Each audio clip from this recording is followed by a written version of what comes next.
Marwadi university మంచి భవిష్యత్తు కోసం తెలుగు విద్యార్థులు ఇష్టపడే యూనివర్సిటీ. కాల్ 9059052378 9059052379.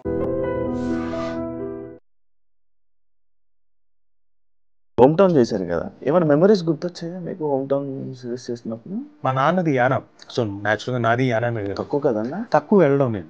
బాటలు కూడా తక్కువ అంటారు రైట్? అబ్బా నీకు ఇలాంటి విషయాలు తెలుసా? రాజీవ్ కనకాల గారు ఏదైనా సినిమా చేశారంటే మొత్తం క్యారెక్టర్ ఎండ్ చేసి చనిపోతూ ఉంటారు. పోనీ ఈ సిరీస్ లోనే బతుకుంటారా అని కామెంట్లు మొత్తం ఈ సిరీస్ కింద వచ్చాయి. సరే అది మళ్ళీ అన్న బెండకాయ తింటే తెలివితేటలు వస్తాయి. మీరు ఎంతవరకు అన్నా మీ స్టడీస్ మొత్తం? 10th అయిపోయింది, ముక్కి మూలిగి ఫస్ట్ క్లాస్లో పాస్ అయిపోయాను. తర్వాత ఇంటర్మీడియట్, అది నేను తీసుకున్నదే సిఈసి గ్రూప్. అమ్మో, దానికోసం నేను వెళ్తే పక్కన మాకు స్కైలైన్ స్టెర్లింగ్ ఉండే థియేటర్, అక్కడికి వెళ్ళిపోయి ఇంగ్లీష్ సినిమాలు చూసాను. రాజీవ్ కనకాల గారికి తెలియని మేకర్ లేరు. అలాంటిది ఎందుకు ఫుల్ లెంగ్త్ రోల్స్ అనేది ఉండవు? అది ఒక విధంగా తప్పు నాది, ఎందుకంటే నాకు 100% తప్పే. నాకు అల్లు అర్జున్ గారు ఒక మాట అన్నారు ఎప్పుడు, మేము సరైనోడు చేసాడు చూసి, నేనేదో కోర్టు సీన్లో చేస్తా పిలిచాడు దూరం నుంచి. రాజీవ్ కనకాల గారికి ఎలా బతకాలో తెలీదు మన ఇండస్ట్రీలో. ఎవరిని వెళ్ళి నోరిచ్చి ఏది అడగదు. అందువల్లే రాజీవ్ కనకాల గారు స్టిల్ ఇప్పుడు అలానే ఉండిపోయారు. నేమ్ అండ్ ఫేమ్ వైజ్గా, మనీ వైజ్గా ఇంకా ఎక్కువ వచ్చేదేమో. సుమా గారు లేకపోతే రాజీవ్ కనకాల గారి లైఫ్ ఇలా ఉండేదా అనేది ఒక క్వశ్చన్ మార్క్ నేను ఏమైనా ఆన్సర్ చేయాలనుకుంటాను. ఇంతకన్నా బాగుండేదేమో, ఇంతకంటే దారుణంగా ఉండేదేమో. సుమా కనకాల గారు నా లైఫ్లోకి రాకముందు నుంచి రాజీవ్ కనకాల అనేవాడు యాక్ట్ చేస్తాడు. బబుల్ గమ్ మూవీకి ఎంత బడ్జెట్ అయింది, ఎంత లాస్ అయ్యారు? ఎంత అయింది ఏంటనే నాకు క్లియర్గా తెలియదు, బట్ ఫైనాన్షియల్గా డెఫినెట్గా లాస్ అయ్యారు. 100% లాస్. మీ లైఫ్లో అయిందన్నా ఎప్పుడైనా ఇలా మంత్లీ అయితే ఇన్ని ఖర్చులు ఉంటాయని ఇలా డివైడ్ చేసి అమ్మో పర్టికులర్ అన్నారు ఎప్పుడైనా సిచ్యువేషన్ ఉందా? నేను నయా పైసా లేకుండా హైదరాబాద్ వచ్చాను, అయితే జీరోతో కాకుండా నేను మైనస్ నుంచి మొదలెట్టాను.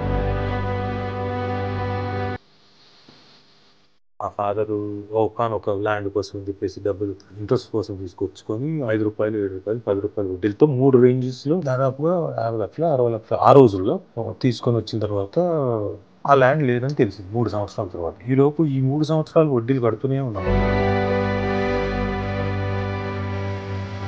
మనకెవరైతే కట్టవారి ఉన్నాడో మోసం చేశాడు, అది లేనే లేదు, అంతా బోగస్ అనేసరికి మొత్తం పోయింది. మా అమ్మ ఎమోషనల్గా ఉండి, ఒరే నాన్న ఇదిగా ఉన్నాక ఆయన సూసైడ్ కూడా చేశాడు. హాయ్ హలో నమస్తే, నేను మీ anchor Shiva. Welcome to iDream media. ఈరోజు మన ముందున్న గెస్ట్ ప్రోమో చూస్తే ఈ పాటికి మీకు అర్థమైపోయి ఉంటుంది. ఆహాలో హోమ్ టౌన్ అనే సిరీస్ రాబోతుంది, April 4th ప్రీమియర్ అవబోతుంది. ఈరోజు మనతో మాట్లాడడానికి అండ్ హోమ్ టౌన్ గురించి కొన్ని విషయాలు షేర్ చేసుకోవడానికి మన రాజీవ్ కనకాల గారు ఈరోజు మనతో ఉన్నారు. ఆయనతో మాట్లాడి మనకి తెలియని విషయాలు తెలుసుకునే ప్రయత్నం చేద్దాం. అండ్ అదే కాకుండా ఆయన ఇంటర్వ్యూలు కూడా చాలా తక్కువ ఇస్తుంటారు. ఎందుకు తక్కువ ఇస్తుంటారు అండ్ ఏంటి అనే కొన్ని విషయాలు మనకు తెలుసుకునే ప్రయత్నం అయితే చేద్దాం. ఆయన ఎలా ఉన్నారు? హాయ్ శివ, బాగున్నారు, బ్రహ్మాండంగా ఉన్నారు. ఇంటర్వ్యూలు తక్కువ ఇవ్వడానికి కారణం ఏంటంటే లాస్ట్ 1.5 year బ్యాక్ తీసుకున్న డిసిషన్. అంతకుముందు చాలా ఇచ్చాను. పర్సనల్ ఇంటర్వ్యూలు చాలా ఎక్కువ అయిపోయాయి, టూ మచ్ అయిపోయాయి అని చెప్పేసి తగ్గించేసాను. So now I'm only giving professional interviews. అయితే 1.5 year తర్వాత 1.5 year పైన అయిపోయింది. ఇప్పుడు యాక్చువల్గా నేను ఒకళ్ళకి బీబీసీలో, మీకు తెలిస్తే కనుక చెప్పండి, బీబీసీలో ఒక లేడీ ఉంటారు, ఆవిడకి ఇస్తాను. ఆవిడ తెలుసా మీకు? కనుక్కోవాలి, ఉంటే కనుక్కొని నాకు చెప్పండి. ఆవిడకి ఫస్ట్ ఇంటర్వ్యూ ఇస్తాను, మిస్ అయ్యాను, బట్ ఎనీవే కాంపన్సేట్ చేసి ఒక ఇంటర్వ్యూ ఇవ్వాలి ఆవిడకి. సో అదొకటి. అంటే కొంచెం మధ్యలో నేను లావ్ అయిపోవడం ఒకటి, లావ్ అయిపోయాను. దానివల్ల ఆ లావ్ అంటే తగ్గిన తర్వాత కొంచెం సన్నబడ్డ తర్వాత ఇద్దాం అనుకున్నా, అలాగే తగ్గి. అలానే ఉంటారన్న మీరు ఎప్పుడు చూసినా సేమ్ అదే. మధ్యలో లావ్ అయ్యాను, బాగా లావ్ అయిపోయింది. మీరు bubble gum Roshan cinema release అప్పుడు చూస్తే అసలు ఎలా ఉంది, బుగ్గలు ఇదంతా వచ్చి మెడ ఇవన్నీ ఒకే దీంట్లోకి వచ్చేసాయి. సో అప్పుడు చాలా లావ్ ఉన్నా. సో ఇప్పుడు తగ్గాను, దాదాపు 20 కేజీలు తగ్గాను. ఇంకా అదే ప్రాసెస్లో ఉన్నాను. అందుకని చెప్పేసి వెయిట్ చేశాను అంతే, అంతకన్నా ఇంకేం లేదు. క్యారమ్స్ వచ్చా మీకు? బ్రహ్మాండంగా. మీ హోమ్ టౌన్లో ఆడతారా పెద్దలతో ఫ్యామిలీతో కూర్చొని? అందరం కలిసి ఏదో సరదాగా ఆడినట్టున్నాం. ఏం మాట్లాడతారా నార్మల్గా? నేను నార్మల్గా చిన్నప్పుడు క్యారమ్స్ బాగా ఆడేవాడిని, చెస్ ఆడేవాడిని, మనకి రింగ్ ఉంటుంది కదా, రింగ్ అది ఆడేవాడిని. ఆ తర్వాత షటిల్ ఆడేవాళ్ళం. అండ్ ఈ బాస్కెట్ బాల్ అవి నాకు రాదు. క్రికెట్ బాగా ఆడతాను. ఇవి మాత్రమే ఆడేవాడిని. సరదా మనం క్యారమ్స్ మొదలెట్టు అయితే మీరు నువ్వు కొట్టు ప్లీజ్, నువ్వు కొట్టు చెప్తా. అన్న నాకు రాదు, నన్ను ఏమనొద్దన్న.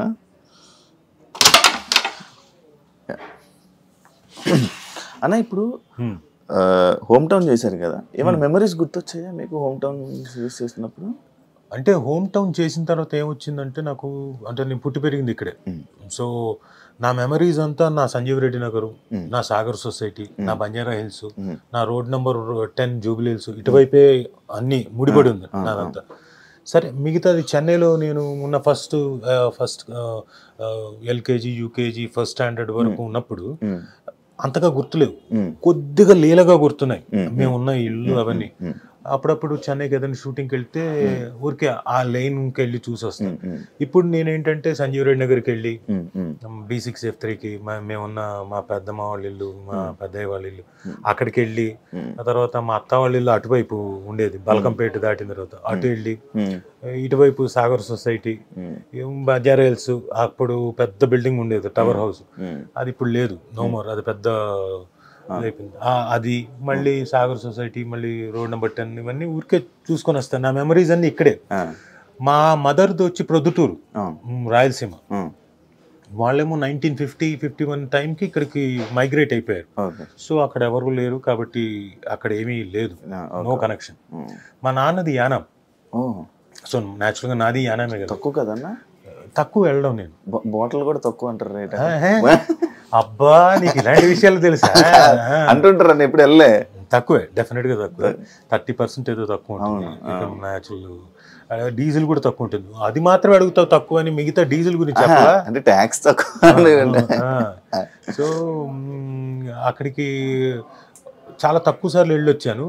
బట్ ఆఫ్ లైట్ మా ఫాదర్ పోయిన తర్వాత వెళ్ళి రావడం జరుగుతుంది. అప్పుడప్పుడు అందరూ వచ్చి వాళ్ళని వాళ్ళు పరిచయం చేసుకొని చెప్తున్నారు. సో న్యాచురల్ ఇప్పుడు నా కనెక్షన్స్ పెంచుకోవాలి, వాళ్ళందరూ అంత ఆప్యాయంగా వచ్చి పలకరిస్తున్నప్పుడు నేను కూడా అప్పుడప్పుడు సంవత్సరానికి ఒకసారి 2 సార్లు వెళ్ళి వాళ్ళందరితో 2-3 రోజులు 4 రోజులు గడిపి రావాలి, అందరితో కలిసి రావాలని. హోమ్ టౌన్ చేసిన తర్వాత ఇంకా ఎక్కువ బలంగా పెరిగిపోయింది. అంటే రూట్స్ మర్చిపోకూడదు, వెళ్ళి రావాలి, ఒక 3 రోజులు 4 రోజులు కలిసి రావాలి, స్పెండ్ చేసి రావాలి. ఎస్ డెఫినెట్గా వాళ్ళందరినీ కలిసి రావాలి. గోదావరి గట్టు మీద కూర్చొని వచ్చినా చాలు, మిగతా వాళ్ళందరూ కలిసి వచ్చినా రాకపోయినా సరదాగా గోదావరి గట్టు మీద కూర్చున్నా కానీ ఆ టైం గాలి, పచ్చని గాలి, అది కొంచెం స్పెండ్ చేసి రావాలి. మిస్ అయ్యారు డెఫినెట్ గా అంతే. సో వెళ్ళి రావాలి. ఇది ఎందుకంటే నా పిల్లలకు కూడా రేపొద్దున కనెక్షన్ ఉండాలి ఆ ప్రాంతంతో. రేపొద్దున వాళ్ళు ఇక్కడ పుట్టి పెరిగారు. సో ఇప్పుడు ఇంకొక తరం వెళ్ళిపోయిందంటే తర్వాత ఏమవుతుంది, కనెక్షన్ పోతుంది. ఇప్పుడు మా అమ్మ వాళ్ళు ఎప్పుడైతే ప్రొద్దుటూరు నుంచి మైగ్రేట్ వచ్చేసారో అక్కడ ఎవరు లేరు, కనెక్షన్ లేకుండా పోయింది. సో అలా అవ్వకూడదు, ఉండాలి అక్కడ ఎంతో అని చెప్పేసి బలంగా ఉంది. నేను డెఫినెట్ గా ఇప్పుడు నేను ఉన్నంత కాలంలోపు కనెక్షన్ బలం చేసుకొని రోషన్ వాళ్ళకు కూడా మనసుకు కూడా ఆ కనెక్షన్ పరిచయం చేసి. అంటే మీకు వీటి గురించి తెలుసా? ఇది రేట్ అంత, వైట్ రేట్ అది 5 పైసలు ఒకప్పుడు ఇది 10 పైసలు, ఇది పావలా. ఇప్పుడు నువ్వు కావాలంటే ఇది 50 పైసలు అనుకో, ఇది రూపాయి అనుకో, ఇది 5 రూపాయలు. ఈ రేట్లు ఎందుకన్నా ఇది నల్లగా ఉందని తగ్గించారా? అలాని కాదు, ఒక దానికి రేటు కాబట్టి ఇటు పెట్టుకో, ఇది 5 పైసలు 50 పైసలు అనుకో, నీ ఇష్టం, మనం అనుకునే దాన్ని బట్టి ఉంటుంది. అదే నార్మల్గా రాజీవ్ కనకాల గారు ఏదైనా సినిమా చేశారంటే ఆ సినిమాలో కానీ లేకపోతే మొత్తం క్యారెక్టర్ ఎండ్ చేసి చనిపోతూ ఉంటారు. పోనీ ఈ సిరీస్ లోనే బతుకుంటారా అని కామెంట్లు మొత్తం ఈ సిరీస్ కింద వచ్చాయి. సరే అది మళ్ళీ సరే వాళ్ళకి జనాలకి ఒక చిన్న సర్ప్రైజ్ ఎలిమెంట్ ఇద్దాం, హోమ్ టౌన్లో అయినా బతికుంటాడా లేదా సిరీస్లో అని.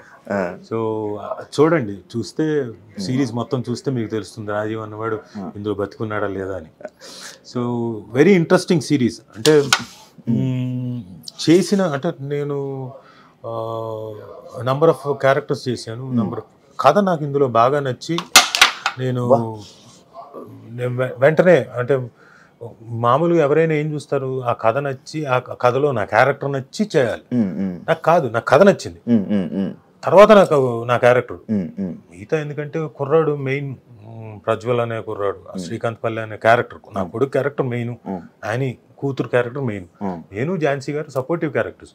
బట్ డైరెక్టర్ కూడా మాకు స్పేస్ ఇచ్చాడు కాబట్టి, అందులో ఇంప్రొవైజ్ చేసుకోవడానికి ఇంకొక ఎలిమెంట్స్ అవన్నీ ఇచ్చాడు కాబట్టి మాకు కూడా కొద్ది గొప్ప ఎస్ మేము కూడా చాలా మంచి we have done a good job అని ఫీల్ అవుతుంది. ట్రైలర్ చూస్తుంటే కూడా మీరు నడిపించింది కదా అంతలా అని అనిపించింది. లేదు, ఉంటాం డెఫినెట్గా, ఆ క్యారెక్టర్ కూడా ఉంది, సబ్స్టెన్స్ ఉంది, బట్ మేము ఎంతైనా సపోర్టివే. బట్ అల్టిమేట్గా మమ్మల్ని కూడా పర్ఫామ్ చేయడానికి అక్కడక్కడ మమ్మల్ని మేము ఇంప్రొవైజ్ చేసుకోవడానికి ఛాన్స్ ఇచ్చాడు కాబట్టి డైరెక్టర్, మేము కూడా ఒక రకంగా మెయిన్ అయ్యాం. మెయిన్ అలా 90s చూసారా సిరీస్? నన్ను క్షమించాలి. 90s లేకపోతే హోమ్ టౌన్ అంటే ఏమంటారు సిరీస్? డెఫినెట్గా 90s సేమ్ బ్యానర్ కదా, సేమ్ నవీన్ మేడారం గారే తీసింది. డెఫినెట్గా చాలా మంచి పేరు. ఒక ఊరు అంటే జనాల్ని ఒక్కసారిగా అలా ఈటీవీ వైపు తిప్పిందంటే 90s. ఓటీటీ వైపు మొత్తం, ఓటీటీ వైపు ఒక సబ్స్క్రిప్షన్ కానీ లేకపోతే మొత్తం పెరిగిపోయిందంటే అది 90s. సో అన్డౌటెడ్లీ అది చాలా డెఫినెట్గా చాలా బాగుంటుంది. అండ్ డెఫినెట్గా ఆహాకి మా తాలూకు ఇప్పుడు ఏదైతే హోమ్ టౌన్ ఉందో సేమ్ ఫ్లేవర్ తగిలింది కొంచెం. అంటే అది టోటల్ మీరు చూసారా? నేను ట్రైలర్ చూసాను. కాదు నేను అంటున్నా 90s చూసాను మొత్తం. దాంట్లో ఏంటి మొత్తం ఎంటర్టైన్మెంట్, మళ్ళీ మన స్కూల్ జర్నీ ఎలా నడిచేది ఏంటి అప్పుడు 90s మొత్తం, మన లైఫ్ స్టైల్ మొత్తం అంతే కదా. అంతకు మించి ఎమోషనల్ పార్ట్ ఏమైనా ఉందా? ఎమోషనల్ టచ్ అంటే కొంచెం లైక్ పేరెంట్స్ లవ్ చేసుకోవడం, ఇలా పేరెంట్స్ అలాంటివి అంతా వీళ్ళు బాధపడుతుంది. లైక్ పేరెంట్స్ ఎంత కష్టపడుతుంటారు కదా, పేరెంట్స్ ఎంత కష్టపడి వీళ్ళు ఫీజులు కడుతుంటే వాళ్ళు స్కూల్కి వెళ్ళి వాళ్ళు చేసే పనుల మీద ఒక చిన్న ఎమోషన్ టచ్ అంటే బాగా ఉందా? బాగా ఉంది సినిమాకి తగ్గట్టు, సిరీస్ తగ్గట్టు ఉంది. ఇందులో మా దాంట్లో ఏంటంటే మేము ఒక మెట్టు ఉంటాము గ్యారంటీగా అనడానికి ఏంటంటే ఇందులో ఎంటర్టైన్మెంట్ చాలా బాగుంటుంది. అదే మీరు అంటున్నట్టు 90s ఫ్లేవర్ అనుకోండి, టచ్ అయింది అనుకోండి, వాట్ ఎవర్ ఇట్ ఈస్. దాంతో పాటుగా ఎమోషనల్ సీక్వెన్స్లు, సీన్స్ డెఫినెట్గా ఒక 10 to 20, 30% ఎక్కువ ఉంటుంది 90s కన్నా. దొరికిన ఛాన్స్ అని అందరు యాక్టర్స్ చాలా బాగా చేశారు. Very good performances from each and every actor and actress. ఒకవైపు ఝాన్సీ గారు, ఇంకోవైపు యానీ, ఇంకోవైపు ప్రజ్వల్, సాయిరామ్ ఆ 90s లో చేసిన కుర్రాడు, అనిరుద్ధు, శ్రావ్య, ఇంకో అమ్మాయి హీరోయిన్, వీళ్ళు తర్వాత వేణుపోల్సాని, తర్వాత సత్యనారాయణ అని ఇంకొక ఆయన, వీళ్ళందరూ అంజీ, ఎవ్రీవన్ వాళ్ళకి ఇచ్చిన క్యారెక్టర్ని ఎవరు వదిలిపెట్టలేదు. వాళ్ళ పరిధిలో చాలా బాగా చేశారు. మేము డెఫినెట్గా 90s కన్నా ఒక 10%, 20% ఎక్కువ ఉంటామని ఫీలింగ్, మా ఫీలింగ్. డిఫరెంట్ అయితే ఉంది, చెప్పలేము. అల్టిమేట్గా నా ఫీలింగ్ అది.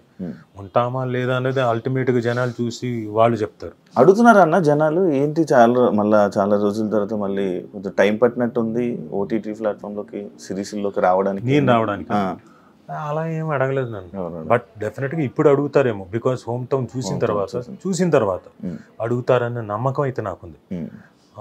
ఎందుకంటే డిఫరెంట్ క్యారెక్టర్ నేను పర్ఫామ్ చేయడానికి అది చేయడం వల్ల నేను హోమ్ టౌన్ చేసేటప్పుడే లిటిల్ హార్ట్స్ అని ఇంకో సినిమా వచ్చింది నాకు.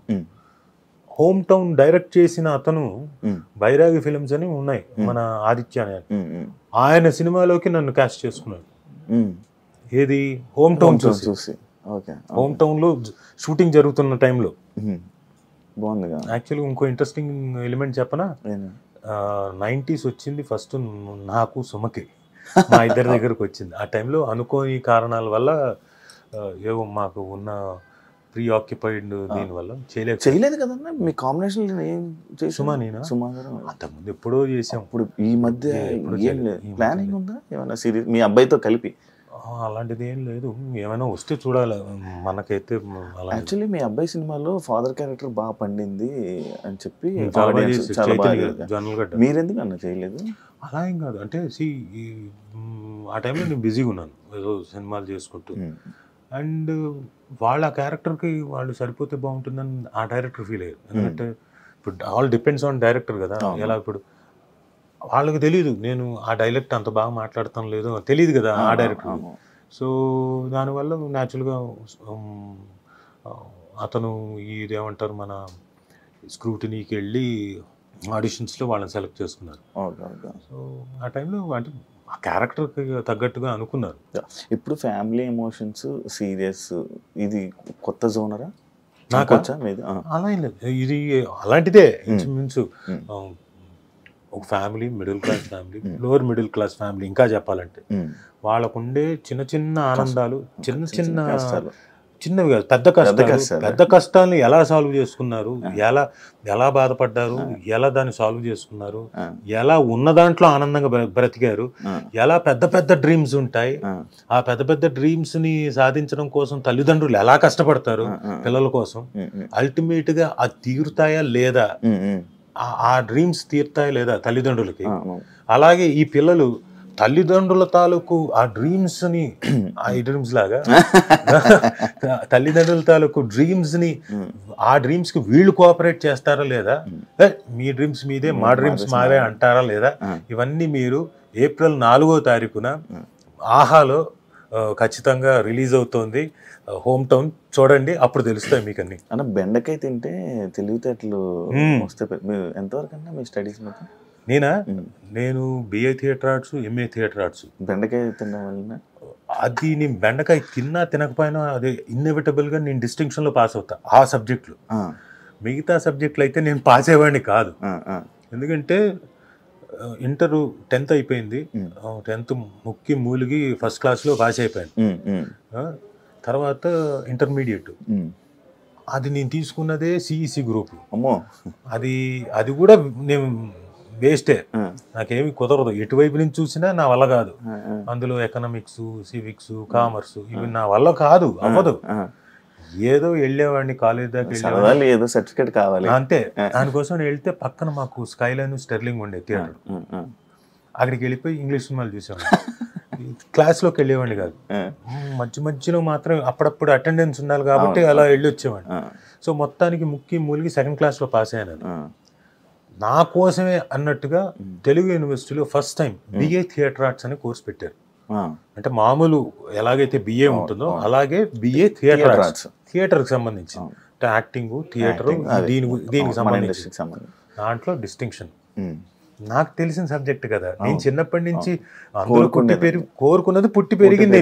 నేను అలవోకగా ఆడుకుంటూ తిరిగింది. సో కాబట్టి అందులో డిస్టింక్షన్లో పైగా నాకు స్కాలర్షిప్. ఆ 3 ఏళ్ళు బిఏ అయిపోయింది. ఆ తర్వాత మళ్ళీ ఎంఏ థియేటర్ ఆర్ట్స్ జాయిన్ అయ్యాను, అది కూడా నాకు డిస్టింక్షను. తర్వాత అయితే జాయిన్ అయ్యేటప్పుడు ఆ తర్వాత మళ్ళీ నేను ఫస్ట్ క్లాస్లోనే పాస్ అయ్యాను. డిస్టింక్షన్లో మంచి పర్సంటేజ్ వచ్చింది. నాకన్నా ఒక 2 ఉన్నారు, సతీష్ను, రామ్మోహన్ హొలిగొండి అని. వాళ్ళిద్దరూ నాకన్నా మంచి థియరీలో అవన్నీ బాగా రాసేవాళ్ళు, వాళ్ళకి ఎక్కువ మార్కులు వచ్చాయి. సో ఈ రెండిట్లో నా సబ్జెక్ట్ బెండకాయ నమ్ముతారా అన్నది తెలియదు. చిన్నప్పుడు అనేవాళ్ళు అంటే మీ పిల్లలకి పెట్టారా? బోల్డంతా. మా అమ్మాయి అయితే బెండకాయ లేకపోతే తిందో. అది ఒక పెద్ద ఏంటంటే నేను ప్రతిరోజు రోజు విడిచి రోజైనా కానీ దొండకాయ బెండకాయ, దొండకాయ బెండకాయ, బెండకాయ ఫ్రై, దొండకాయ ఫ్రై, దొండకాయ ఫ్రై, బెండకాయ ఫ్రై. నేను రోజు అరే మిగతా ఏం లేవా, ఉన్నాయి కదా, నేను అది మార్చు ఇది మార్చను లేదు, మనసుకి ఇది ఇష్టం కాబట్టి ఇది సరే. కానీ నాన్ వెజ్ తింటారా? ఎందుకు తింటాం. అదే ఎక్కువ బెండకాయ దొండకాయ కనబడింది, చికెన్ వాటిలే కనబడలేదు. అంటే తను తిందు, పాప తిందు.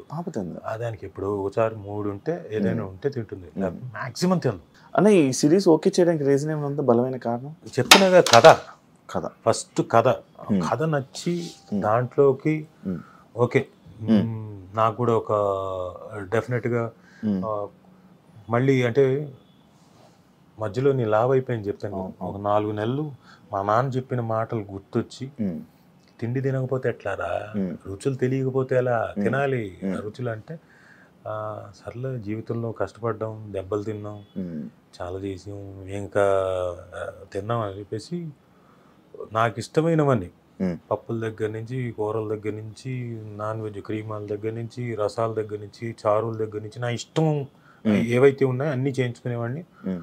1, 2, 3 వాయిలు పీకేవాడిని. ఆ తర్వాత అది అంత ఫుల్గా తినేవాడిని. మంచి ఫుడ్ అన్న నేను బాగా ఫుడ్ అంటే అది కూడా తర్వాత అంటే మా నాన్న పోయిన దగ్గర నుంచి బాగా పెరిగింది. ఎందుకంటే ఆయన విపరీతమైన ఇష్టం. ఆయన పోకముందు కూడా 4 రోజుల ముందు కూడా నాకు కీమా కావాలి, బాగా బాగా వేయించి ఉండాలి, సరే నాకు మిరియాల రసం కావాలి, ఓకే నాకు ఐస్ క్రీమ్ కావాలి, అది ఇవ్వనని నేను, నాకు కావాలి, నాకు కావాల్సింది నువ్వు ఇవ్వనంటావేంటని.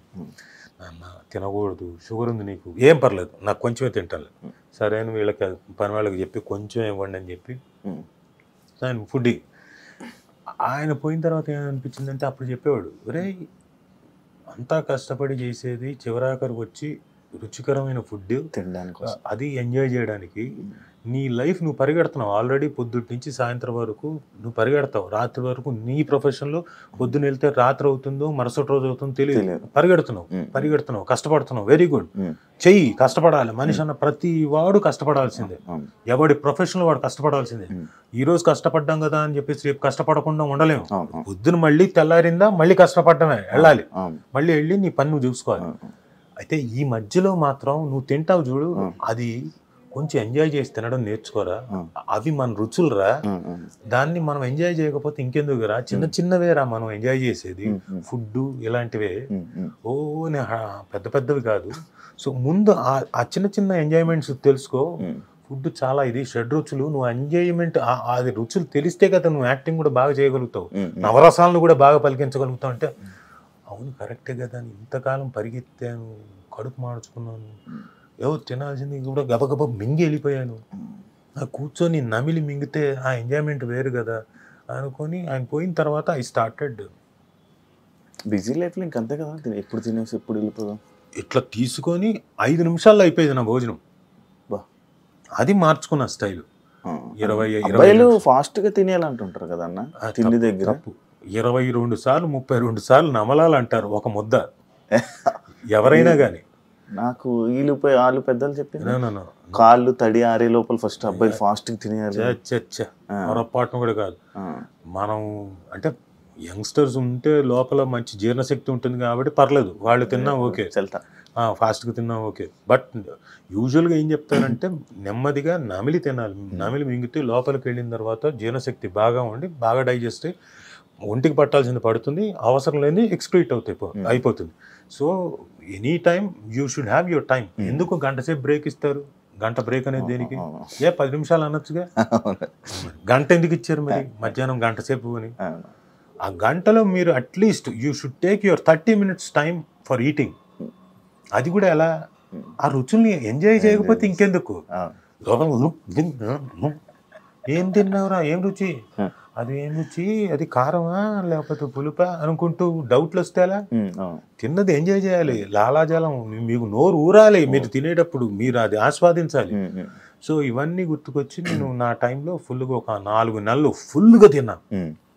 నైట్ టైం ఐస్ క్రీమ్లు కానివ్వండి, నా స్వీట్లు, ఎవ్రీడే స్వీట్లు 1/2 kg తినేవాడు. స్వీట్ పిచ్చా అన్న మీకు? స్వీట్ అంటే స్వీట్ క్రేవింగ్స్ ఉండేది, బట్ ఆ టైంలో మాత్రం 1/2 kg తినేవాడిని నైట్ మాత్రం, నైట్ 1/2 kg. అలాగే ఐస్ క్రీమ్ తిన్నప్పుడు ఏం చేసేవాడిని అంటే 750 ml అంటే దాదాపుగా పావు లీటర్ అంటే కేజీకి 1/2 kg తక్కువ అలా తినేవాడిని. దాంతో ఏమైపోయానంటే 4 నెలలు 5 నెలల స్పాన్లోనే బాగా లావ్ అయిపోయాను, నాకు తెలియకుండా లావ్ అయిపోయాను. షుగర్స్ కదన్న ఫుల్. ఇప్పుడు సన్నగా అవుతున్నాం మళ్ళీ కష్టపడి కడుపు మార్చుకొని. కానీ అలా అని చెప్పేసి రుచుల్ని మిస్ అవ్వట్లేదు, ఆ రుచుల్ని ఎంజాయ్ చేస్తూనే కొంచెం ఎంజాయ్ చేస్తూనే అలా కోట శ్రీనివాసరావు గారు లాగా కోడి ఎక్కడ పెట్టుకొని అట్లా కొంచెం కొంచెం కొంచెం కాదు కొంచెం కొంచెం దాన్ని ఆ రుచిని మళ్ళీ ఆస్వాదిస్తూ తింటున్నా.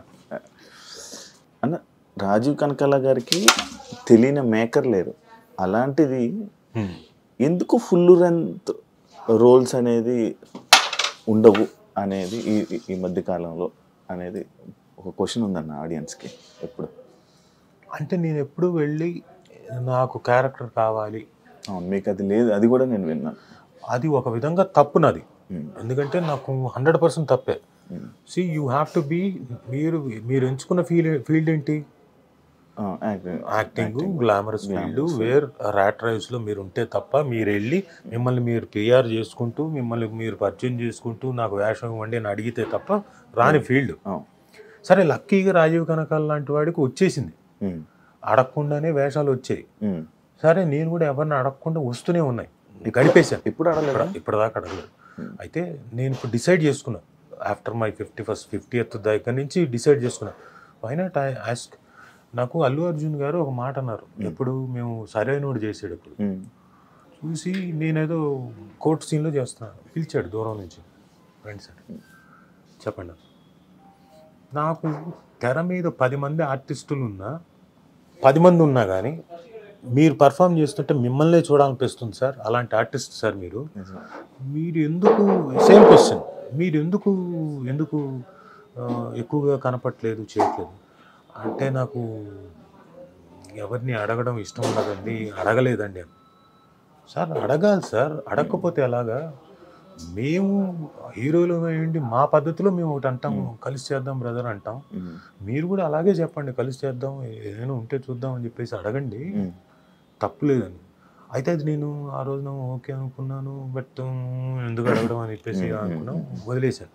బట్ నా తప్పు కాదనిపిస్తోంది, నన్ను డెఫినెట్గా ఐ విల్ అప్రోచ్ పీపుల్, ఏదైనా ఉంటే చేద్దాం అని చెప్పడానికి. ఎందుకంటే నేను కూడా ఫిట్గా ఉండాలి కదా, అందుకని సన్నగా అయ్యాను, ఇంకా సన్నగా అవ్వాలి. ఇంకొక 2 months తర్వాత దెన్ ఐ విల్ అప్రోచ్. అని మీరు ఒకవేళ అడిగితే ఆపర్చునిటీస్ ఎవరైనా అడగాలని అనుకుంటే హీరోస్ని అడుగుతారా, డైరెక్టర్లను అడుగుతారా? హీరోలను అడగను, అడగరా?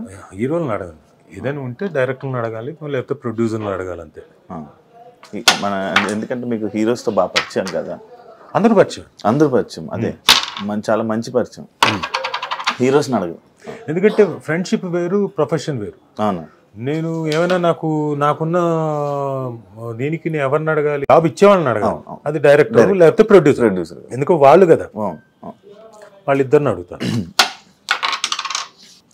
నాకు ఒకసారి ఒక యాక్టర్ అన్నారన్న, అదే సేమ్ ఇందాక పాయింటే, రాజీవ్ కనకాల గారికి ఎలా బతకాలో తెలీదు మన ఇండస్ట్రీలో, ఎవరిని వెళ్ళి నోరిచ్చి ఏది అడగరు, అందువల్లే రాజీవ్ కనకాల గారు స్టిల్ ఇప్పుడు అలానే ఉండిపోయారు. నేను అలాగే ఉండిపోవడానికి ఏం లేదు, నేను బాగానే ఉన్నా. అందరూ ఏమనుకుంటున్నా అంటే నేను అలాగే ఉండిపోయాను. బహుశా వాళ్ళు అనుకుంటున్న ఏంటంటే నేమ్ అండ్ ఫేమ్ వైజ్గా, మనీ వైజ్గా ఇంకా ఎక్కువ వచ్చేదేమో అనుకునే దీంట్లో ఉన్నారు. నాకున్న దాంట్లో నేను సాటిస్ఫైడే. నాకు మంచి క్యారెక్టర్లు వచ్చాయి, మంచి పేరు తెచ్చినవి ఉన్నాయి, 20 ఏళ్ల తర్వాత కూడా నన్ను గుర్తుంచుకునే సినిమాలు ఉన్నాయి, పాత సినిమాలు. సార్ మేము చిన్నప్పుడు మీ సినిమా చూసిన సై సార్, సార్ మీ విక్రమార్కుడు సార్, సార్ మీ స్టూడెంట్ నెంబర్ 1 సార్ అనేవి ఇంకా ఉన్నాయి. 20 ఏళ్ల తర్వాత కూడా గుర్తుంచుకుంటున్నారని మాటలు కాదు కదా ఈ పర్టికులర్ జనరేషన్. సో ఇప్పటికీ గుర్తుంచుకుంటున్నాను, గుర్తుంచుకోకుండా కాదు. సో నేను చేసినవి చాలా మటుకు గుర్తుండి, అంటే ఒక 8 ఏళ్ల క్రితం చేసిన జనతా క్యారెక్టర్ గుర్తుంచుకున్నారు, నాన్నకు ప్రేమతోలో నేను చేసిన క్యారెక్టర్ గుర్తుంచుకున్నారు. సో అలాంటివి ఏం లేదు నాకు. ఫైనాన్షియల్గా అంటారా, ఎస్ అటు ఇటుగా ఉంటుంది డెఫినెట్గా. బట్ నేను ఎవ్రీ ఇయర్ నేను చిన్న సినిమానో పెద్ద సినిమానో చేస్తూనే ఉన్నాను, నాకు డబ్బులు వస్తూనే ఉన్నాయి. అయితే మీరు అన్నట్టు కొన్నిసార్లు ఫేము, నేము మెయిన్ స్ట్రీమ్లో కనపడాల్సినంత కనపడలేదు. నేను చాలా చిన్న సినిమాలు చేసుకుంటూ డబ్బులు వచ్చేవి నేను చేసుకుంటూ, అంటే నేను ఎవరిని చేయి జాపి అడగాల్సిన పని లేకుండా నా పని నేను చేసుకుంటూ. ఒకరిని చేయి జాచి అడగడం రాదు అని అంటున్నా. చేయి జాచి అడగక్కర్లేదు, కనీసం నోరు విప్పి అడగాలి. నేను కనీసం ఆ పని కూడా చేయలేదు. సో ఇప్పుడు డెఫినెట్గా ఐ కెన్ డెఫినెట్లీ ఆస్క్, లేకపోతే నా మేనేజర్ని పెట్టి మేనేజర్ ద్వారా అడిగి ఐ ట్రై టు. బట్ అది అడిగే ముందు నేను కూడా ఫిట్గా ఉండాలి కదా, అందుకే ఫిట్గా తయారవడం కోసం ప్రాసెస్లో ఉన్నాను. సుమా గారు లేకపోతే రాజీవ్ కళ గారి లైఫ్ ఇలా ఉండేదా అనేది ఒక క్వశ్చన్ మార్క్కి మీరు ఏమైనా ఆన్సర్ చేయాలనుకుంటారా? ఎలా ఉండేది ఇంతకన్నా బాగుండేదేమో. ఇంతకంటే దారుణంగా ఉండేదేమో. 2 పాసిబిలిటీస్ ఉన్నాయి కదా. అది ఏంటి ఎలా ఉండేదని మనం చెప్పలేము. ఇంతకన్నా దారుణంగా ఉండి ఉండొచ్చు, ఇంతకన్నా చాలా బాగుండి ఉండొచ్చు. 2 పాసిబిలిటీసే. ఒకటి మీరు అర్థం చేసుకోవాల్సింది ఏంటంటే, సుమా కనకాల గారు నా లైఫ్లోకి రాకముందు నుంచి రాజీవ్ కనకాల అన్నవాడు యాక్ట్ చేస్తున్నాడు. రాజీవ్ కనకాల అన్నవాడు ఎప్పటి నుంచి యాక్ట్ చేస్తున్నాడు? వాడి చిన్నప్పటి నుంచి యాక్ట్ చేస్తున్నాడు. ఎప్పుడు వాడికి 6 ఏళ్ల వయసు నుంచి యాక్ట్ చేస్తున్నాడు. టెలివిజన్ అన్నది పుట్టిన దగ్గర నుంచి ఆల్మోస్ట్ ఆల్ 1981 అన్న తర్వాత 81లో మా అమ్మతో పాటు మా అమ్మ యాక్ట్ చేయడానికి వస్తే దూరదర్శన్లో, సోమాజిగూడలో దూరదర్శన్ ఉండేది. అప్పుడు కూడా నేను ఆవిడతో అకంపెనీ చూసేవాడిని. నాటకాలు అవన్నీ ఆన్లైన్లో జరిగేవి, ఆన్లైన్ సెటప్లో 3 కెమెరాలతో. అవి చూసి ఆ తర్వాత 85లో ఎప్పుడైతే ధారావాహికాలు అనేవి ప్రారంభించారు, దాంట్లో అనగనగా ఒక శోభ అనే సీరియల్లో 7వ ఎపిసోడ్లో యాక్ట్ చేసిన వాడు. అంటే 85 నుంచి నేను యాక్ట్ చేస్తున్నాను. ఇది టెలివిజన్లో. సో మాకేం కూడా తెలియదు, బట్ పుట్టలేదు ఇంకా యాక్చువల్లీ. సో 40 ఏళ్ళు అయిపోయింది. సో నా జీవితం నేను చేస్తూనే ఉన్నాను, నేను ఎక్కడా ఆగలేదు. అప్పటి నుంచి ఇప్పటిదాకా చేస్తూనే చచ్చు పుచ్చు వచ్చిందో, చిన్న సినిమానో పెద్ద సినిమానో, వాట్ ఎవర్ ఇట్ ఈస్, మంచి సినిమానో మంచి క్యారెక్టరు చెడ్డ క్యారెక్టరు, ఐ డెంట్ స్టాప్. నాకు ఇక్కడ లేదు అని లేదు. చిన్నప్పటి నుంచి మా నాన్న మాకు ఓన్ ప్రొడక్షన్ ఉండేది. ఓన్ ప్రొడక్షన్ మేము చాలా సీరియల్స్ ప్రొడ్యూస్ చేసాము. చాలా సీరియల్స్ దాంట్లో మేము ప్రొడ్యూస్ చేసి దాంట్లో మేమే ప్రొడక్షన్లో మేమంతా పిల్లలు అందరం స్టూడెంట్స్ అందరూ కలిసి సర్వ్ చేసేవాళ్ళం ప్రొడక్షన్లో. అలాగే మేమంతా నాకు లైట్స్ యూనిట్ ఉండేది, నేను హ్యాండిల్ చేసేవాడిని, దాన్ని మోసేవాడిని, లైట్లు ఇవన్నీ పనులు చేస్తూ వచ్చినవాడిని. సో నా స్పాన్ వేరే స్పాన్. యాక్చువల్గా నా జోన్ వేరు. నా తాలూకు నేచర్ కానివ్వండి, నా ప్రదేశం కానివ్వండి, అంతా వేరు. నాదంతా ఎంతసేపు ఇన్స్టిట్యూటు, మాకు యాక్టింగ్ ఇదే గోల. మాకు స్కూల్ అయిపోయి వస్తే నేను యాక్టింగ్ క్లాసుల్లోనే ఉండేవాడిని. ఏదైనా ప్రొడక్షన్ జరిగితే అది మానేసి ఈ పనుల్లోనే ఉండేవాడిని. So that is totally different. మీకు సుమ గారు గొడవలు అవుతాయి? ఎందుకు చాలా బ్రహ్మాండంగా జరుగుతాయి. అవ్వకపోతే ఇంట్రెస్టింగ్గా ఉండదు. ఎప్పుడైనా భేదాభిప్రాయాలు వస్తూనే ఉంటాయి. అది ఇది చిన్న సందర్భాలే, చిన్న సందర్భాలు అన్నీ పెద్దవి కాదు, పెద్ద మ్యాటర్లు కాదు. కొన్నిసార్లు కొన్ని ఎలిమెంట్స్లో కొంచెం అది పెద్దది అవుతుంది తప్ప పెద్ద మ్యాటర్లు కాదు. పెద్ద మ్యాటర్లే అసలు మా మధ్యన అంతగా అసలు పట్టించుకోం. చిన్నవే అవి సడన్గా. జీవితం డబ్బు ఉంటే చాలా హ్యాపీగా గడిపేయచ్చు అని అంటుంటారు కదా, లైఫ్ అని. గొడవలు ఏమీ అవసరం లేదు, తప్పదే. ఏది డబ్బు ఉంటే చాలా హ్యాపీగా ఉంటుంది లైఫ్. డబ్బు పెరిగే కొద్దీ గొడవలు ఎక్కువ అవుతాయి, అది చూస్తుండే. అదేంటన్నా? అవును, డబ్బు మీకు వచ్చే కొద్దీ బాగా పెరుగుతుంటుంది. ఎందుకంటే మనం కొన్నిసార్లు దుబారా ఖర్చు పెడతాం, లేకపోతే ఇది ఖర్చు పెట్టకూడని చోట ఖర్చు పెట్టేస్తాం, లేకపోతే డబ్బులు ఎక్కువ వచ్చేసాయి కాబట్టి వ్యసనాలకు వెళ్ళిపోతాం, లేదా మనకి ఎక్కువ అయిపోయింది కాబట్టి మనకు ఇంట్లో వాళ్ళకి చెప్పకుండా ఎవరికో ఒకళ్ళకి మనకు నచ్చిన వాళ్ళకి దానాలు చేసేస్తాం. ఇవన్నీ చాలా డిస్టర్బెన్స్లు తీసుకొస్తాయి. డబ్బులు ఎక్కువ అంతేగా. లేనప్పుడు మీరు ఇవేమీ చేయలేరు. ఉన్న దాంట్లో గంజో లేకపోతే చిన్న ఒక కూరతో రైస్ తిన్నాము, ఇవేగా పెట్టుకుంటారు. పెరిగే కొద్ది ప్రాబ్లమ్స్ వస్తాయి. అది నిజమే యాక్చువల్లీ. అందుకే మిడిల్ క్లాస్ లైఫ్ చాలా బెటర్ లైఫ్. అందుకని మీరు హోమ్ టౌన్ చూడండి, చాలా బాగా ఎంజాయ్ చేస్తారు. మిడిల్ క్లాస్ ఫ్యామిలీ, ఆ చిన్న ఆనందాలు. ఫుడ్ కోసం ఫాదర్ మదర్ కష్టపడేది చిన్నది, అవును, ఎక్కువ కాదు. ఫుడ్ దగ్గర ఆ పిల్లల్ని చదివించి ఇంకో చోటికి ఎక్కడికో పంపించాలనే ఆనందం. వాళ్ళకేదో ఎల్ఐసి కట్టడంలో చిన్నది, అది ఎక్కువ అమౌంట్ కూడా కాదు, ఎక్కువ మొత్తం డబ్బులు మొత్తం ఇవే చిన్న ఆనందాలు. ఇవన్నీ ఎంత బాగుంటాయి. ఒకసారి హోమ్ టౌన్ చూస్తే అర్థమవుతుంది. అని మీ లైఫ్లో అయిందన్నా ఎప్పుడైనా ఇలా మంత్లీ అయితే ఇన్ని ఖర్చులు ఉంటాయని ఇలా డివైడ్ చేసి అమ్మో పర్టికులర్ అలా ఎప్పుడైనా సిచ్యువేషన్ ఉందా? 100%. సుమ రాగానే నేను సుమను పెళ్లి చేసుకొని వచ్చిన తర్వాత ఫస్ట్ ఇమీడియట్గా అంతకుముందే మొదలు పెట్టాను నేను. ఎందుకంటే ఎవ్రీవన్స్ లైఫ్ జీరోతో మొదలవచ్చు. ఏది నేను నయా పైసా లేకుండా హైదరాబాద్ వచ్చాను, లేకుండా నేను మొదలు పెట్టాను. ఇక్కడ ఇవన్నీ ఉంటాయి, ఎవరి కష్టాలు వాళ్ళ 100% వాళ్ళ కష్టాలు. అయితే జీరోతో కాకుండా నేను మైనస్ నుంచి మొదలెట్టాను. మా మా ఫాదరు ఒకనొక ల్యాండ్ కోసం అని చెప్పేసి డబ్బులు ఇంట్రెస్ట్ కోసం తీసుకొచ్చుకొని బంజారా హిల్స్లో ల్యాండ్ కోసం అని ఇంట్రెస్ట్ కోసం తీసుకొచ్చుకొని 5 రూపాయలు 7 రూపాయలు 10 రూపాయలు వడ్డీలతో 3 రేంజెస్లో అప్పట్లో 88లో తీసుకొని వచ్చి ఒకటేమో ఏంటి మన ఈనాడు వాళ్ళది మార్గదర్శి చిట్టు ఒకటి కట్టి దానికి ఇవన్నీ కట్టి దాదాపుగా 50 లక్షలు 60 లక్షలు ఆ రోజుల్లో తీసుకొని వచ్చిన తర్వాత ఆ ల్యాండ్ లేదని తెలిసింది 3 సంవత్సరాల తర్వాత. ఈలోపు ఈ 3 సంవత్సరాలు వడ్డీలు కడుతూనే ఉన్నాం. అసలు సంగతి దేవుడు ఎరుగు, ఓన్లీ వడ్డీలే ప్రతి నెల వచ్చినట్టు కట్టడం. సగం కట్టి ఉంటారు కానీ ఎక్కువ వడ్డీ ఇంట్రెస్ట్.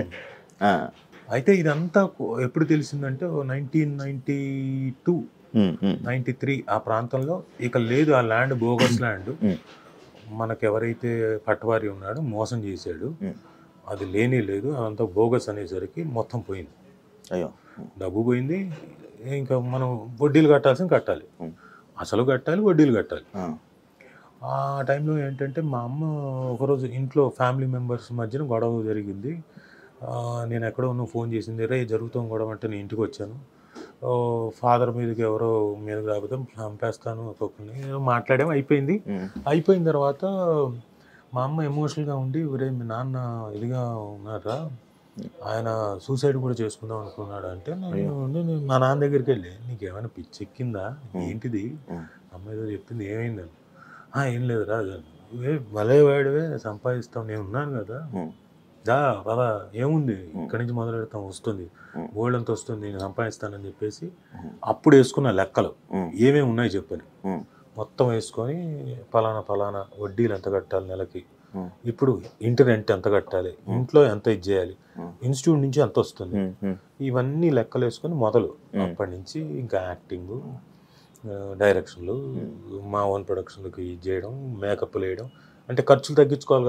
ఓన్ ప్రొడక్షన్ చేసినప్పుడు మేకప్ వేసేవాడిని, డైరెక్షన్ చేసేవాడిని, ఇవన్నీ కూడా ప్రొడక్షన్ మేనేజర్ జాబ్ కూడా చేసేవాడిని. అన్నీ చేసుకొని ఖర్చులు తగ్గించుకుంటూ అలా కొంత క్లియర్ చేసుకుంటూ సుమో వచ్చిన తర్వాత ఆవిడ కూడా జాయిన్ అయ్యి ఆవిడకి కూడా చెప్పి, ఇదిగో నా ప్రాబ్లమ్స్ ఇవి ఉన్నాయి, అప్పటికి ఆల్మోస్ట్ అది సగం అయిపోయింది. ఈవిడ వచ్చింది ఈజీగా ఉన్నాయంటే ఆవిడ కూడా జాయిన్ అయ్యి మిగతా ఆవిడ నేను కలిసాం కాబట్టి ఆ మిగతా సగంలో కూడా పాల్పంచుకొని క్లియర్ చేసుకుంటూ వచ్చి మెల్లగా జీరో నుంచి కొంచెం ప్లస్లోకి వచ్చి లైఫ్ అలా హ్యాపీగా ముందుకు సాగిస్తుంది.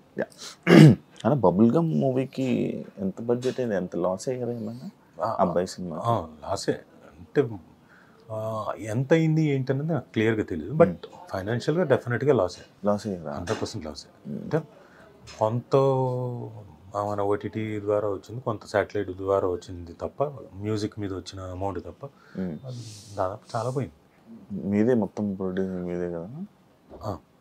రోషన్ కెరీర్ విషయంలో ఎలాంటి జాగ్రత్తలు తీసుకుంటున్నారు అన్న?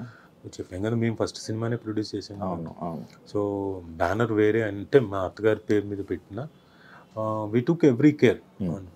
లక్కీగా ఆ cinema though it failed subject వైజ్గా ఏవో కొంచెం చిన్న లోటుపాట్లు ఉన్నా రోషన్కి చాలా మంచి పేరు వచ్చింది, పర్ఫార్మ్ బాగా చేశాడు. ఫస్ట్ సినిమా మాటల విషయంలో కూడా మన మంచిగా స్టేజ్ మీద మాట్లాడేది, ఫస్ట్ సినిమా లాగా చేయలేదు, బాగా పర్ఫామ్ చేశాడు, ఈ పేరు సంపాదించున్నాడు.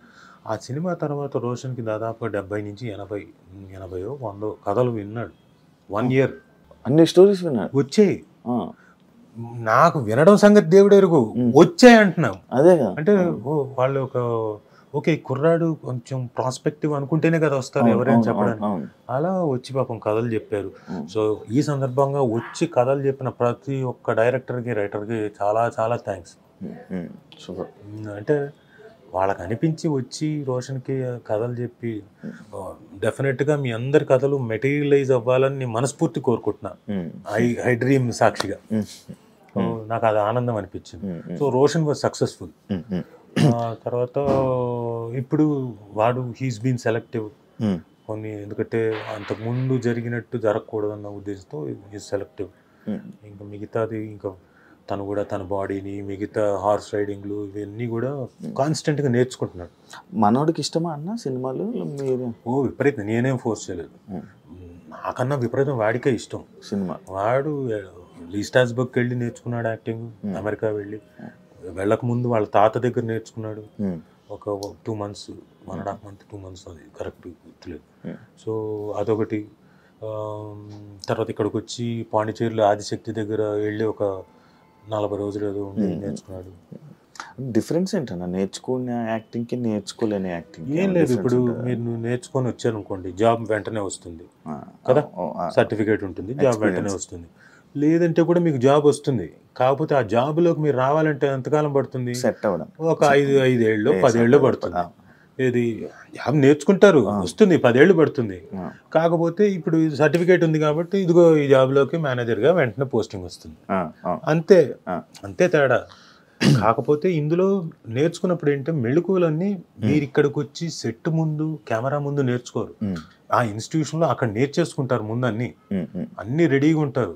ఇప్పుడు యుద్ధానికి వచ్చేటప్పుడు ఏం చేయాలి? ఎవడైనా మొత్తం రెడీ చేసుకుని యుద్ధం తాలూకు ఏదైనా మొత్తం అన్ని రెడీ మనం అంతా ఫిజికల్ గా ఫిట్ గా ఉండి యుద్ధం తాలూకు బోజ్ ఏంటి, ఆరోజ్ ఏంటి, మనకున్న అస్త్రాలు ఏంటి, ఇవన్నీ తెలుసుకొని వస్తే యుద్ధం చేయగలుగుతాడు. లేకపోతే ఏం చేస్తాడు? ఆ అస్త్రాలన్నీ అందించాలి పక్క నుండి. సో ఎవరైనా వచ్చేటప్పుడు నేర్చుకొని వచ్చినప్పుడు చాలా ఈజీ అవుతుంది. అక్కడికి వచ్చి కెమెరా ముందు డైరెక్టర్ తిట్టి లేకపోతే డైరెక్టర్ కింద మీద పడి నేర్పించి ఇలాంటివి కాకుండా ఈజీగా మీరు ఫాస్ట్ గ్రోత్ ఉంటుంది. జూనియర్ ఎన్టీఆర్ గారికి మీకు మంచి పరిచయం ఇది ఉందన్న. ఆయన అభిమానులు కలిసి కూడా అభిమానులతో ఇంటరాక్షన్ అయ్యి కూడా చాలా ఇయర్స్ అవుతుంది. ఎవరు? జూనియర్ ఎన్టీఆర్ గారు. ఆయన ఇంటరాక్ట్ అభిమానులు ఆయన గురించి ఏమైనా కొన్ని మాటలు మీరు చెప్తారా? కానీ నేను ప్రత్యేకంగా నేను కాంప్లిమెంట్ చేయాల్సిన అవసరం లేదు. ఫ్రెండ్స్ కదా, ఫ్రెండ్స్గా ఒకటి చెప్తా. Is a great actor, proven that. చిన్నప్పుడే ప్రూవ్ చేసుకున్నాడు, అతి చిన్న వయసులోనే. గ్రేట్ డాన్సర్, అద్భుతంగా డాన్స్ చేస్తాడు. ఆ కూచిపూడి అన్నది చాలా హెల్ప్ తనకి. ఏమేం ప్రాక్టీస్ చేయడు, ఏం చేయడు, అలా వచ్చి గబగబా చూసి అనుకుని గబగబా చేసేసి టేక్ అంటాడు, చేసేసి వెళ్ళిపోతాడు. సో ఫైట్లు కూడా ఇప్పుడు ఇవి చేయగలిగిన అవి తెలుసు కాబట్టి చేస్తాడు. డాన్స్ ఫైట్లు తెలియదు కదా, కానీ ఫైట్లు కూడా ఫైట్ మాస్టర్ చేసేటప్పుడు అవన్నీ చూసి వాళ్ళు చెప్పింది గ్రహించి వెంటనే, అదేం ప్రాక్టీస్ చేయలేదు తను, అప్పటికప్పుడు ప్రాక్టీస్ చేసుకొని ఆ విగరు, ఇంకోటి ఆ స్ట్రెచ్లు కానివ్వండి, ఆ ఫాల్స్ కానీ అక్కడికక్కడ నేర్చుకొని చాలా అద్భుతంగా చేస్తాడు. తీసుకునే శక్తి ఎక్కువ, బాగా గ్రహించే శక్తి ఎక్కువ. మీరు ఎలాంటి వాడు అంటే, ఇప్పుడు దుర్యోధనుడు కనుక మనకు ఎదురుగా ఉన్నాడు అనుకోండి, మిమ్మల్ని కౌగిలించుకుంటే మొత్తం లాక్కుంటారంట కదా మీలోంచి శక్తి. అలా మీరు గనక ఉన్నారంటే మీలోంచి మొత్తం శక్తి లాక్కుంటాడు. మీలో ఉన్న విద్య అంతా అని లాగుతాడు. మమ్మీలో అన్నాళ్ళు వసులు లాగా అని పిలుస్తాడు. సో చాలా ఏకసంతాగ్రహి, ప్లస్ చూస్తాడు ఎవరు ఏం చేస్తున్నారు ఏంటి, అబ్జర్వేషన్ ఎక్కువ. అండ్ ఆ అబ్జర్వేషన్ ఉంది కాబట్టే వెంటనే ప్రతిదీ ఈజీగా గ్రహించగలుగుతాడు. మీ ఇద్దరికి ఏమైనా గ్యాప్ వచ్చిందండి? గ్యాప్ ఏం లేదు, మా ఇద్దరికి గ్యాప్ ఏంటి, గ్యాప్ అనుకుంటారు జనం. అనుకుంటున్నారు అంటే పెళ్ళైన తర్వాత కూడా నేను పక్కనే ఉండాలి, నైట్ 12 గంటల వరకు ఉండాలంటే సాధ్యమా? ఒకప్పుడు మేమంటే తనకు పెళ్లి కాలేదు కాబట్టి ఫ్రెండ్స్ అందరం కూడా దాదాపుగా పని లేనప్పుడు, తనకు షూటింగ్ లేనప్పుడు వాళ్ళ ఇంటి దగ్గర అందరం కూర్చొని సరదాగా బిర్యానీలు తను వండింది తిని మాట్లాడుకోవడం, జోకులు వేసుకోవడం, పాటలు పాడుకోవడం. తన పాటలు అద్భుతంగా పాడతాడు, అలా అలవోక పాడతాడు. ఏ పాట అయినా సరే మొత్తం లిరిక్స్ గుర్తుంటాయి. ఇప్పుడు మనకు ఒక పాట గుర్తుందంటే ఓకే, ఇలా ఏదైనా వస్తుంటే అది పాడుతుంటాడు లిరిక్. ట్రిబుల్-ఆర్ సినిమా టైంలో మన కీరవాణి గారు కూడా చెప్పడం జరిగింది. ఆ జుమ్ముకు అదంటది కదా, ఒక పాయింట్ మీద చెప్పి ఆ లైన్ గురించి చెప్తాను, నాకు ఈ పాయింట్ ఇలా నచ్చదని కూడా అంత పాయింట్ టు పాయింట్ చెప్తూ ఉంటారు సాంగ్స్ మీద. ఎవ్రీ లైన్ కూడా ఆయన వింటారు. హోమ్ టౌన్ గురించి ఏం చెప్తారన్న? ఎందుకు చూడాలి అని అంటే, ముందు హోమ్ టౌన్ అనేది హృదయంగా ఉంటుంది. ప్రతి వాళ్ళు వాళ్ళ జీవితానికి వాళ్ళ హోమ్ టౌన్కి కనెక్ట్ అయిపోతారు. మనం ఎక్కడి నుంచో వచ్చి సిటీలో బతుకుతున్నాం. ఏది మన లైఫ్ ఇందాక చెప్పినట్టు పరిగెడుతున్నాము, నిద్రలు పోవట్లేదు, కష్టపడుతున్నాము, అన్ని రకాలుగా. పండగలు వచ్చినప్పుడు, ఇంకోటి వచ్చినప్పుడు మనం మళ్ళీ మన ఊళ్ళకి వెళ్తున్నాం. ఆ ఒక్క 1 day 2 days మనం ఉండి వచ్చేస్తున్నాం. బట్ హోమ్ టౌన్ చూసిన తర్వాత ఏం చేస్తారంటే, అట్లీస్ట్ మనం సంవత్సరానికి 3 సార్లన్నా వెళ్ళి ఒక్కొక్క 3 రోజులు 4 రోజులైనా ఉండి మన హోమ్ టౌన్తో కనెక్ట్ అవుదాం, మనం అక్కడ గడిపోద్దాం అని ఫీల్ అవుతారు. ఎందుకంటే మన మన జ్ఞాపకాలు చాలా ఉండి ఉంటాయి అక్కడ. చిన్ననాటి జ్ఞాపకాలు, ఫాదర్ మదర్ జ్ఞాపకాలు. ఇప్పుడు నాకు యానం పెద్ద కనెక్ట్ కాదు, నేను పుట్టి పెరగలేదు అక్కడ. కాకపోతే నేను ఎందుకు రీకనెక్ట్ అవ్వాలనుకుంటున్నా అంటే యానంకి, యానం ప్రజలందరికీ చెప్తున్నాను, ప్రజలందరికీ అక్కడ ఉన్న బంధుమిత్రులందరికీ చెప్తున్నాను, మళ్ళీ నేను వచ్చి అంటే వాళ్ళంతకు వాళ్ళు పాపం నన్ను పరిచయం చేసుకున్నారు కూడా. ఏదో పెళ్ళికి వెళ్తే బాబు నేను మీ నాన్నగారి ఫ్రెండ్ పలానా ఇది అది, నాకు ఎంత ఆనందం అనిపించింది. అంటే వాళ్ళంతకు వాళ్ళు వచ్చి వాళ్ళకి ఉండొచ్చు కదా ఈగో. ఆడో కరోనా కొడుకు ఇప్పుడు వచ్చాడు, వాళ్ళ నాన్నగారు లేదు, ఇంతకాలం ఎప్పుడు రాలేదు అనుకోవచ్చు కదా. అలా అనుకోకుండా వాళ్ళు వచ్చి పరిచయం చేసుకుంటున్నారు, మేము పలానా పలానా పలానా అని. గొప్పగా అనిపించింది. సో నేను వెళ్ళి మళ్ళీ ఇక్కడ నా బంధువులతోటి ప్లస్ అక్కడ ఉన్న ఊరి జనాల్లో చాలామంది మా నాన్న ఫ్రెండ్స్ తోటి వాళ్ళందరితో వచ్చి కనెక్ట్ అవ్వాలనుకుంటున్నా. ఇప్పుడు 2 సంవత్సరాలకు 3 సంవత్సరాలకు వెళ్తున్నా ఊరికి. ఏదైనా ఫంక్షన్ ఉంటే, ఇప్పుడు నవమి ఉంది, శ్రీరామనవమి ఉన్నప్పుడు వెళ్ళా, ఆ తర్వాత వెళ్ళలేదు. నేను ఏదో మధ్యలో పెళ్ళి ఉంది, ఒక రోజు వెళ్ళాను, జస్ట్ వెళ్ళి వచ్చేసాను. సో ఇప్పుడు అలా కాదు, సంవత్సరానికి 2 సార్లు అన్నా, సంక్రాంతికి ఒక పండగ టైం ఒక 3 రోజులన్నా స్పెండ్ చేస్తే వీళ్ళందరితో స్పెండ్ చేయడానికి నాకు ఆపర్చునిటీ వస్తుంది. సో అందుకని అలా అనుకుంటున్నా. అది నాకు ఈ హోమ్ టౌన్ చేయడం ద్వారా బాగా ఎక్కువ ఫీల్ అవుతుంది. గుర్తు ఈ కనెక్షన్ ఏమవుతుందంటే రేపు పొద్దున నా పిల్లలకి, రోషన్కి కానీ మనస్వినికి కానీ, అది నేను వాళ్ళకి కనెక్ట్ చేయగలుగుతాను. లేకపోతే నేనే వెళ్ళకపోతే వాళ్ళకేం కనెక్ట్ చేస్తాను. మీ ఫ్రెండ్స్ సర్కిల్ ఎక్కువ అన్నా? ఒకప్పుడు బాగుండేది నాకు, మామూలుగానే తక్కువ. అంటే నాకు వెరీ లిమిటెడ్, చాలా సెలెక్టివ్ ఫ్రెండ్స్. ఎక్కువనే friends circle. Thank you so much అన్న, ఇంటర్వ్యూ ఇచ్చినందుకు.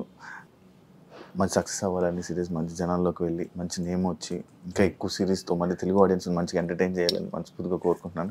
థ్యాంక్ యూ సో మచ్ అన్న. ఏం కలకలేదే? ఏమన్నా ఏదో కాంట్రవర్షియల్ క్వశ్చన్తో మీరు మొదలెడతారు కదా, అదే ఇంకా రాలేదు ఏంటని? లేదన్నా, అలాంటివి అనుకోలేదు నా మీద. అన్న లేదన్న, మొన్న కూడా సుమ గారిని ఇంటర్వ్యూ చేద్దామంటే, నీ ఇంటర్వ్యూకి వస్తానని నేను ఎలా అనుకుంటున్నావు శివ? లైక్ కాంట్రవర్సీ అంటే ఏమైపోతుందంటే, ఇంటర్వ్యూ ఇవ్వడానికి ఎవరైనా సరే ఈ మధ్యకాలంలో ఆర్టిస్టులు కానీ ఎవరో ఒకళ్ళు సడన్గా ఫేమస్ కావాలనుకున్న వాళ్ళు డెఫినెట్గా వచ్చేస్తారు. కాంట్రవర్షియల్ ఉన్నా ఏదైనా కష్టపడి పేరు సంపాదించుకున్న వాళ్ళకి కాంట్రవర్సీలోకి దిగిపోయారంటే పేరు పోతుంది అంతే కదా. ఎక్కడికి ఏ క్వశ్చన్ వస్తుందో ఏమవుతుందో, ఇంత కష్టపడింది రేపు పొద్దున్న ఎవరి మీద రిఫ్లెక్ట్ అవుతుందో. నేను ఒక్కనే కాదు, నా ఫ్యామిలీ కూడా ఉంది, ఇట్లా ఇన్ని రకాలుగా ఉన్నాయి కాబట్టి ఇబ్బందులు పడతారు అంతే. అందరూ అనుకుంటారు కదా అలా కాదని. నేను మళ్ళీ అడుగుతావేమో, అడిగితే దానికి కూడా సమాధానం చెప్దామని. లేదు అదే నడిపిద్దాం మెల్లి ప్రశాంతంగా కూల్గా కొత్త మెల్లగా మొదలెడదామని. Thank you so much. Thank you very much. Thank you. Nice interview. Thank you so much. చూసారు కదా ఇంటర్వ్యూ. ఇంకో గెస్ట్తో మళ్ళీ మీ ముందు కలుస్తే, అంతవరకు బాయ్.